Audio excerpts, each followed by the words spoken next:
All right, this is for the week of February 2nd through the 8th. Yes, we had And some we have a ties tie. for second. Yeah, ties for yes. second. We have Alexia Suarez And Nadia Lutz. and Paige Wheeler. Great job. Congratulations. But in first place, no tie. No tie in first place. And Nakia Alexander, well done. Good job. I don't think we've seen her name before. I don't think we have. Congratulations to you. We will send you a 6-pack of AO Scan sample passes, and you can continue to share the AO Scan. I love that. All right. Last week we had Dr. Matt Townsend. He's hilarious. If you didn't watch last week, you need to watch it. I've already watched it twice. I watched it at Day of Discovery, and then I've watched it twice since last week. Well, and he's really good. He talks about relationships, and that was actually the question that we asked last week. Yeah, we asked, what's the best piece of relationship advice you've received? I'm excited to read the answers We're to giving this. away the Rose Quartz Sai-Bin beaded bracelet. Now, if you're new here again, Sai-Bin is a powerful tool. We recommend going and learning about it.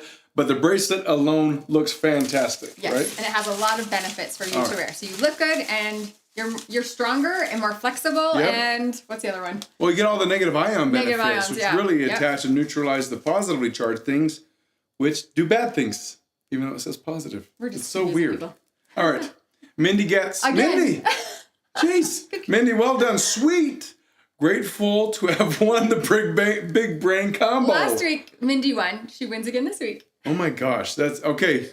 We say this all the time. If you don't enter, you don't win. But here you go. The best relation advice I have heard came from my great aunt. Quote, "It's better to be alone than to wish you were." Oh. Interesting. P.S. Eden wonders when you are going to give away the miniature ponies.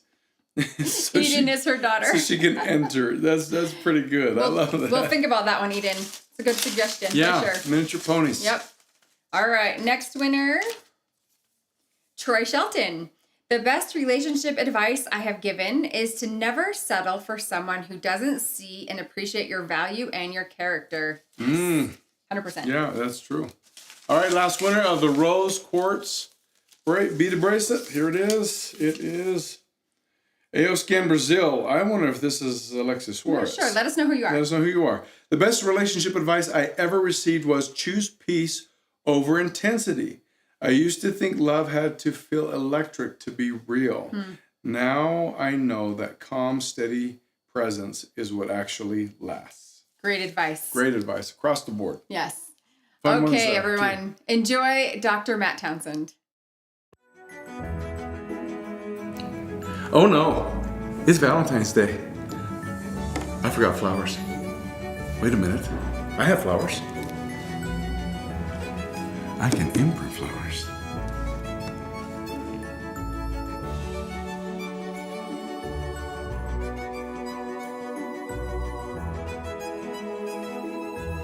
Happy Valentine's Day, I got you flowers. Aw, bug flowers, my favorite.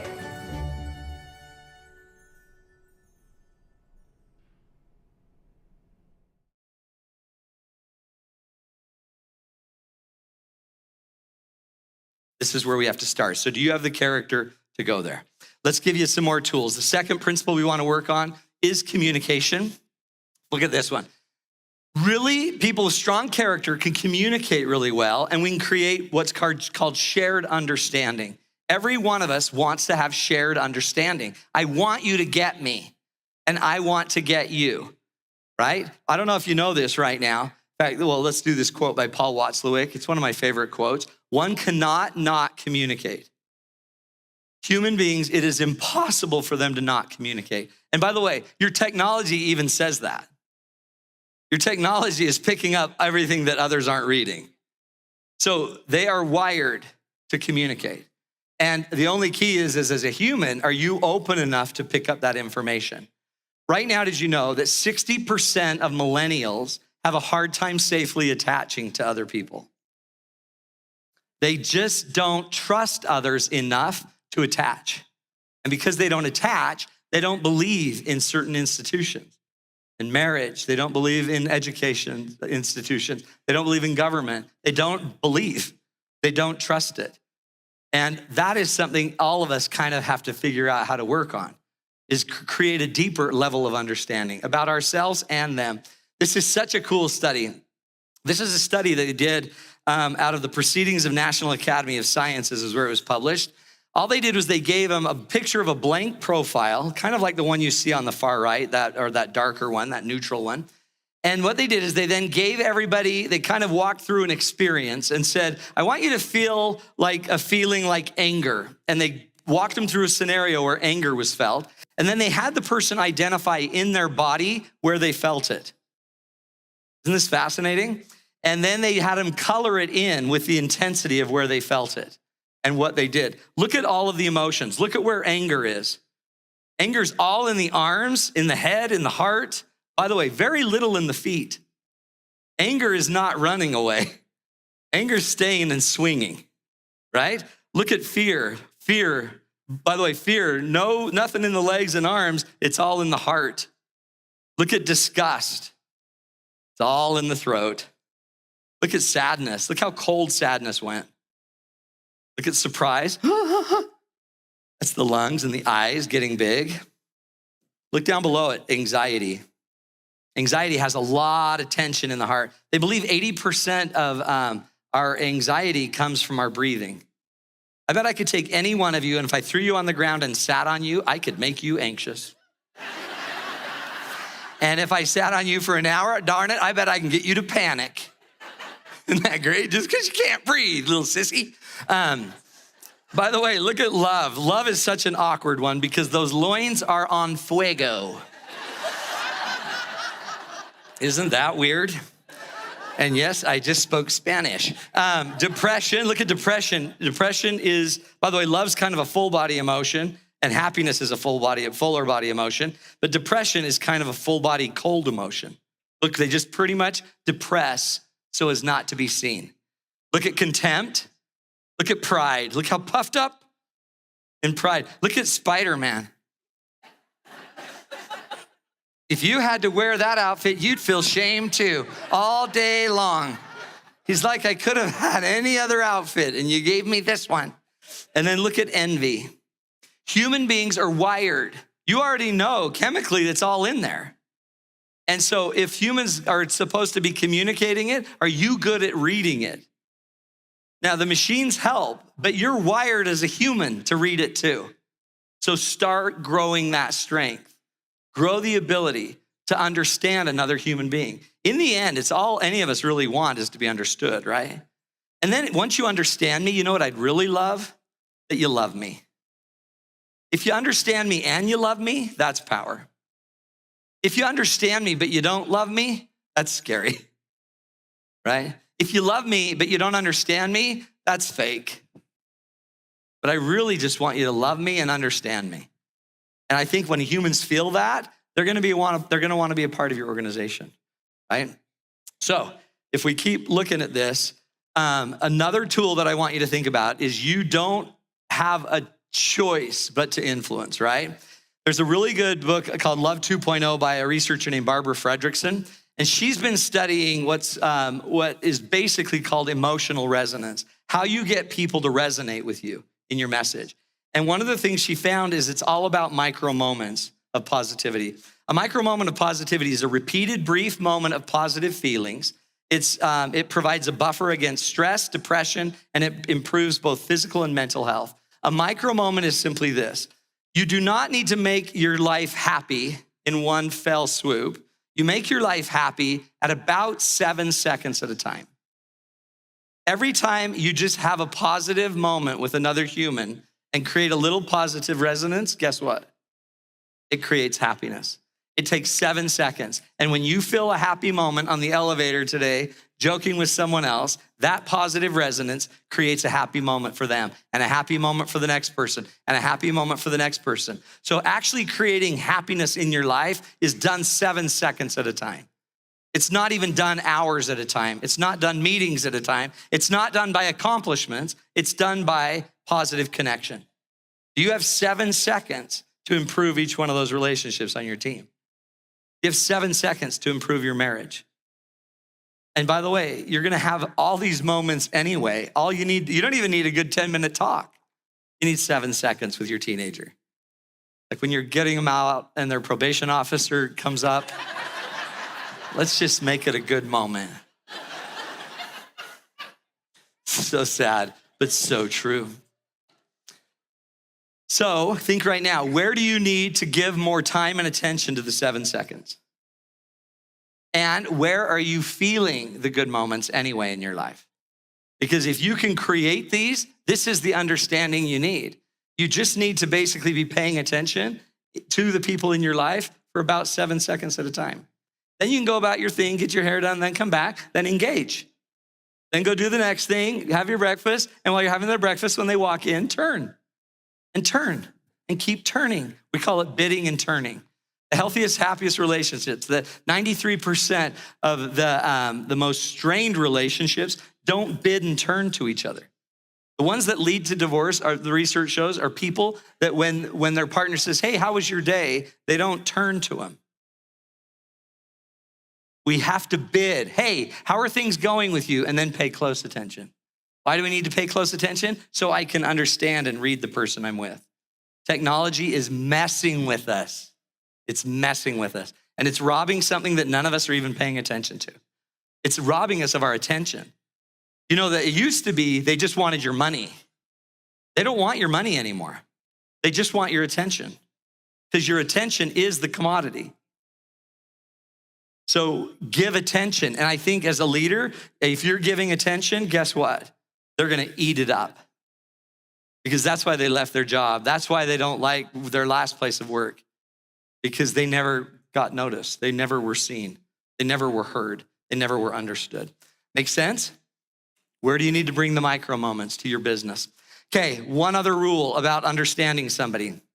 I was at Franklin Covey forever. I was the youngest presenter there. I had the best gig in the world. And then I got this weird prompting that says you need to leave and go be a divorce mediator.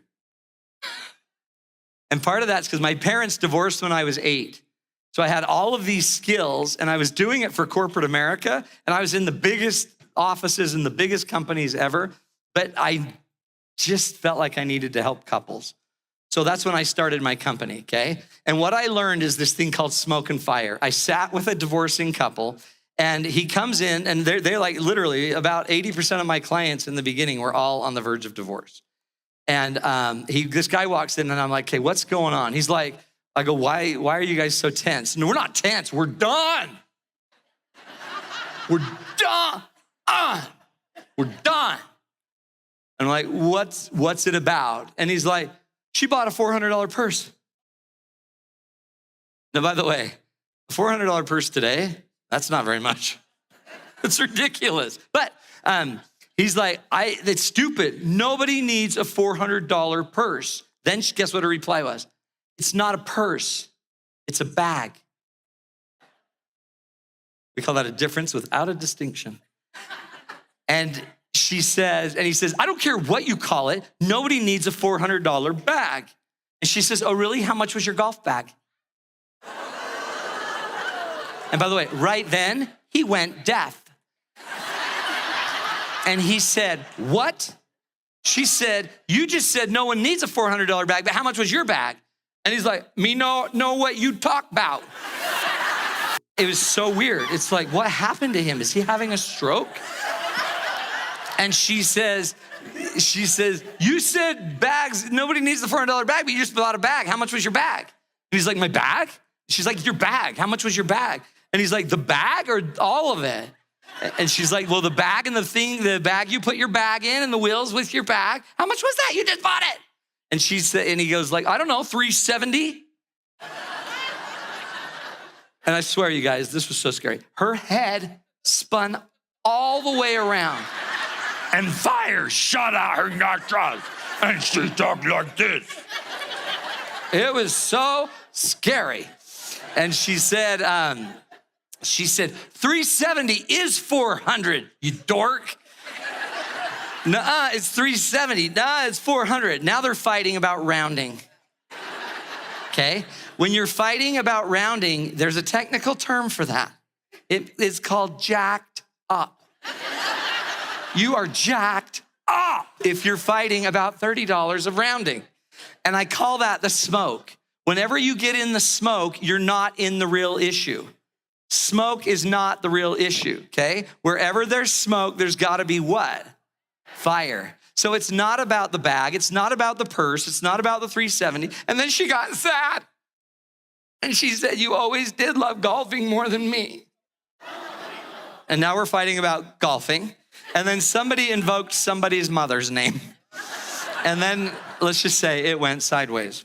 And so what I learned watching this over and over and over again is don't fight the smoke. Whatever people present as the problem is not the real problem.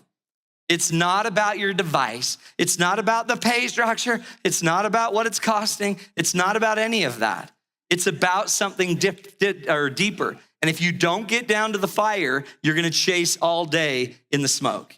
It's not about the turf wars. It's not about the deadlines. It's not about who got promoted. It's not about the personalities. It's not about the changing plan. It's not about any of that. It's about something deeper. And the sooner you get to the deeper thing, you put out the fire, okay? 7 basic needs have to be met. Pay attention to these 7 needs. Everyone in the room has them, right? Basic need number 1 is safety. By the way, I call these the starve stuff. Everyone needs to feel safe. Safe physically so I won't be harmed. Safe socially so I won't be embarrassed. Safe emotionally so I can share what's in my heart. Safe financially so I can make enough money. Safe spiritually so we have the same value system. If you're fighting about religion, you're fighting about spiritual safety. If you're fighting about what's on your partner's cell phone, you probably have a safety issue. Make sense? Don't fight the phone. Just get to the real issue. Safety. Think about the people on your team. Think about the ones that you're really struggling to influence. Do they feel safe with you? Remember, by the way, some of us don't feel safe, not because you're not doing your job, but because they don't know how to feel safe. They didn't bring safety to the game. They had that violated when they were a kid. Some of us have to have safety more than others feel the need for safety. Second basic need is trust. Do they trust me? Trust is simply 2 things, according to Stephen M.R. Covey. He says you gotta basically have character and you gotta have competence. To trust somebody, you've gotta trust their character so you know they're honest and have integrity, and they've gotta have some competency. If I go to a doctor, I want one with character and competence. What if I only get one with competency but no character? He was just indicted for surgeries I don't need. Then guess what? I have to get a second opinion. He might be a perfect doctor to do the surgery, but now I gotta go find the honest one that tells me if I need it.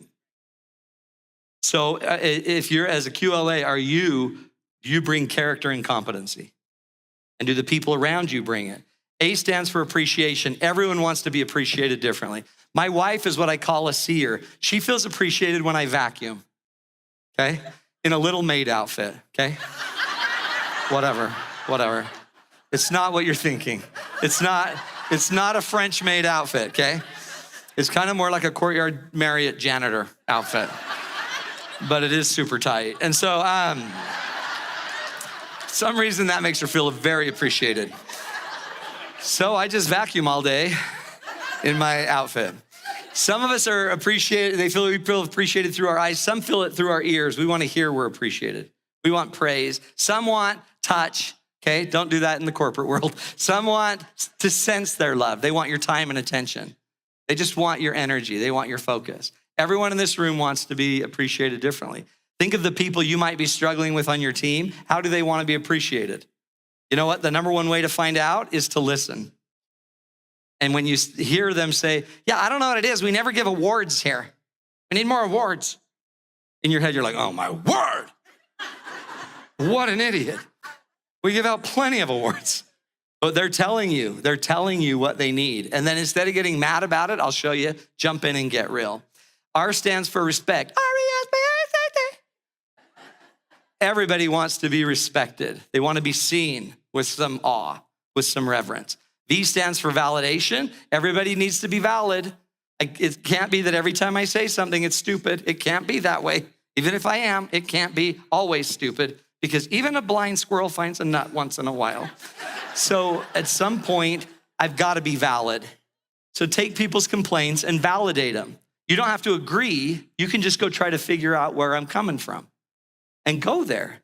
Okay, so you've never thought of it this way. Okay, well, did you know this? And then you can give them some more information that might help them to understand it. E stands for encouragement. Look at the root word inside of encouragement is courage, which comes from the French word cœur, which means heart.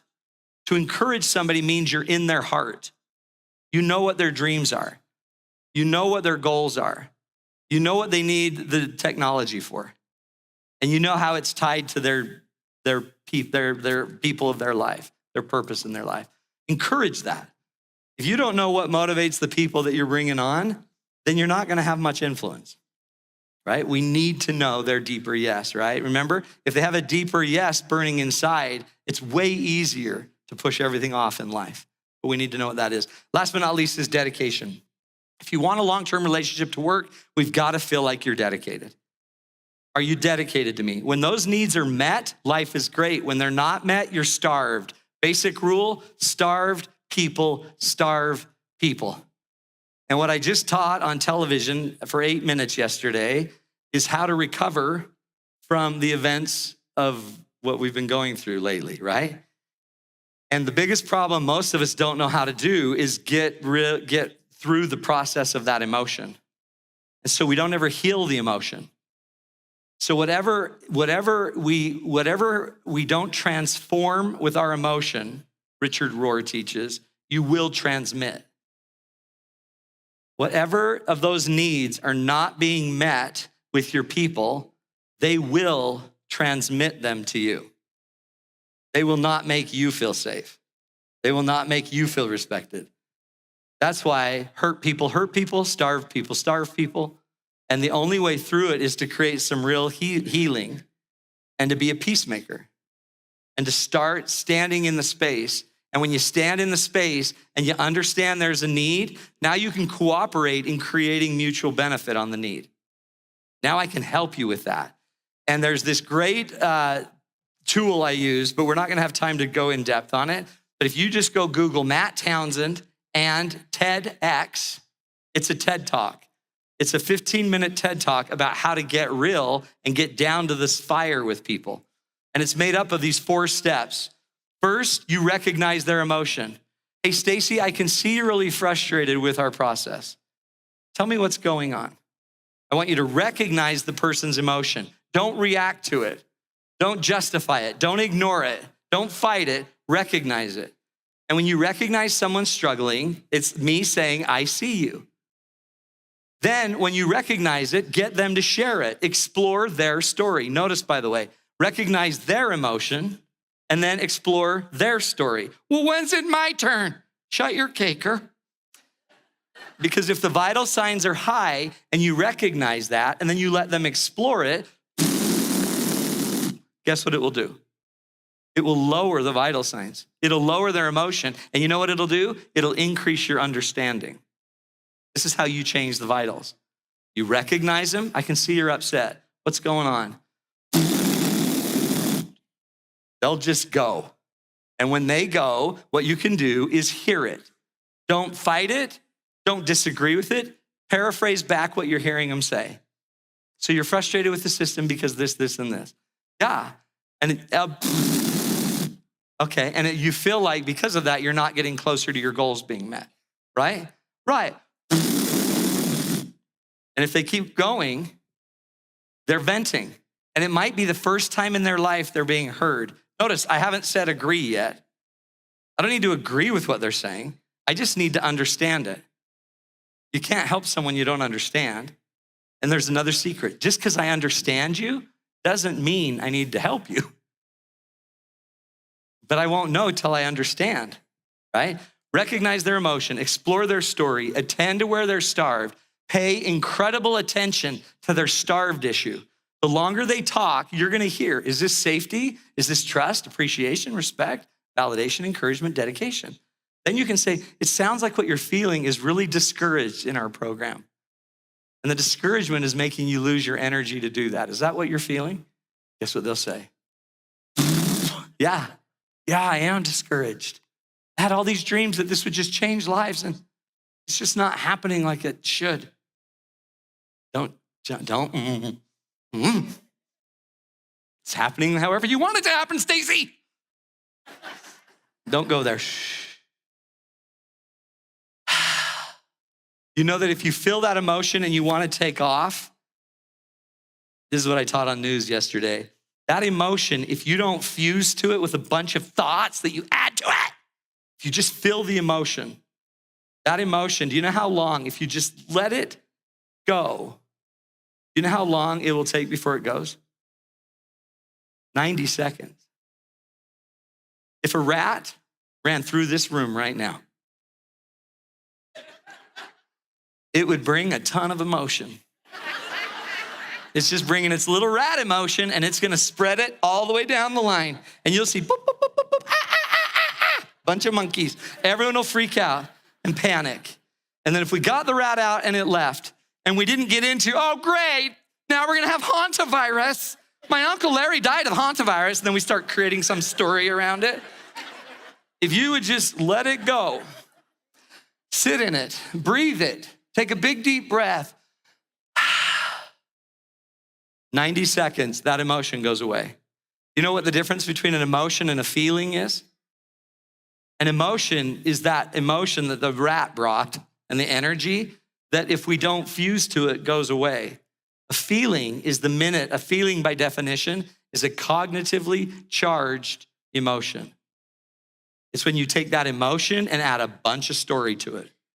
So what I taught everybody on TV yesterday is before you take the emotion of those events and immediately start spewing stories, before you do that, process the emotion. And what I suggested is that's better done privately. You don't have to process your emotion on social media. But you'll see, you can tell instantly those that didn't process because they're spewing some crazy other solution. That's how we heal the starve stuff. Recognize their emotion, explore their story.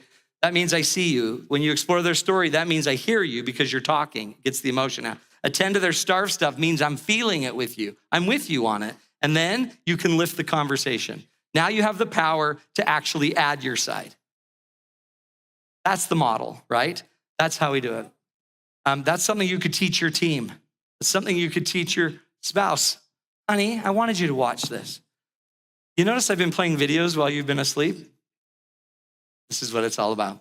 Okay, last but not least, and we're done. I'm out of here. Okay, last thing is this. Change.